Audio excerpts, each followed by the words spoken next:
Hello guys, welcome back to my channel, and today I'm going to be showing you how to fix this problem of Samsung phones where the phone doesn't charge. It shows phone temperature is too low, phone will charge when temperature goes back to normal.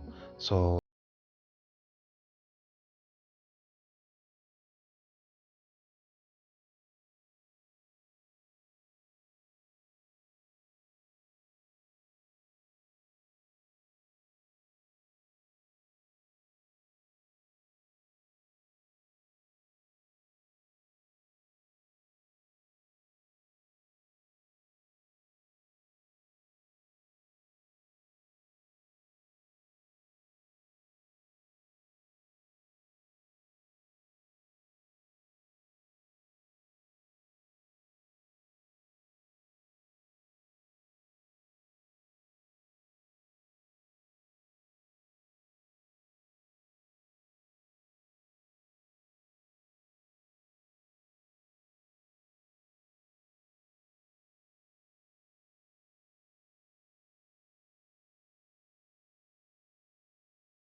it shows phone temperature is too low and it won't be able to charge.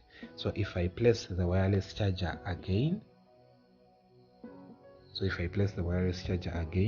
and I insert my charger, you will see the phone will be able to charge very nicely. So most times when you see you're getting this problem, that means there is a loose connection between the motherboard and the wireless charger, or the wireless charger got a problem, it needs replacing. So as you see now, the phone is charging. It's no longer blinking, showing phone temperature is too low. As you see now, it's charging. And that's how you fix that problem of phone temperature too low, phone will charge when temperature goes back to normal. As you see, it's no longer blinking, the phone is charging. So if I show you on top here, you will see that the phone is charging. As you see now, it is showing 1 hour and 45 minutes to charge to full capacity. So that's how you fix that problem of the wireless charger of the phone saying temperature is too low, phone won't charge. As you see, if I remove the wireless charger, the phone keeps on blinking and it doesn't charge. And this mainly happens to Samsung phones. Most Samsung phones, where the temperature sensors are placed in the wireless charger. So you just have to place the wireless charger on the phone very perfectly, and on placing it on the phone very perfectly, all you have to do is secure it in place. You put all the screws that are required so the phone will be able to have a secure connection between the wireless charger and the motherboard. Anyway guys, that's how you can solve that problem if your phone is misbehaving, and let your phone charge. Anyway guys, thanks for watching and see you next time.